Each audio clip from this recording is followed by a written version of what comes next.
Niapil ba mo sa atong load promo last week? Ha? O karong hapon, ihatod kanato sa atong Youth Correspondent Arvin Naive. Ha? Gikan sa probinsya Bukidnon, ang mga maswerteng load winners na miapil sa atong programa last week. Kinsa-kinsa sila, Arvin? Maayong hapon, Sir Aljo, ug maayong hapon sa tanang tagapanood at tagapakinig ng Bisaya Gyud. Kini si Arvin Naive, ang inyong SK Chairman, at andito po tayo ngayon sa aming administration building kung saan ating ihahatid ang mga load winners natin from last week episode.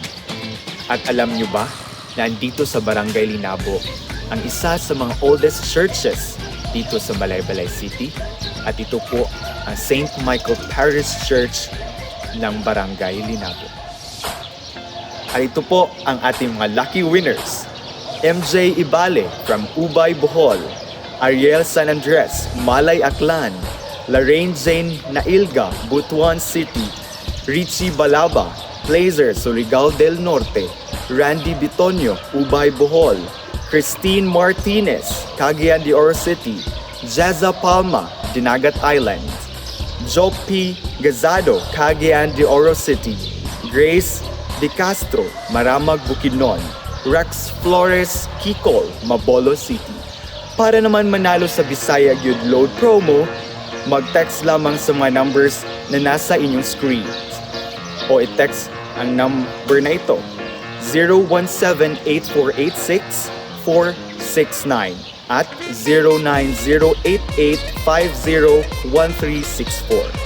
At ito pa ang mga iba nating lucky winners from last week episode.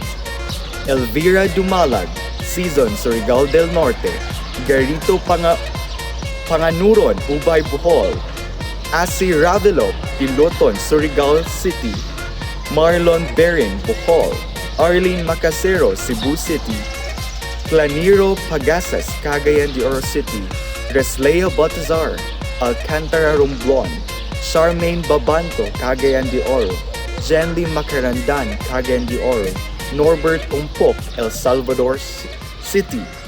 I-like, i-share ang ating Facebook page sa Bisaya Gyud, and you can also follow me on my Instagram and Facebook at Arvin Naive.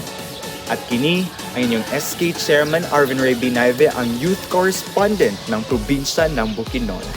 Back to you, Sir Aljo. Bisaya Gyud! Bisaya Gyud! Bisaya Gyud!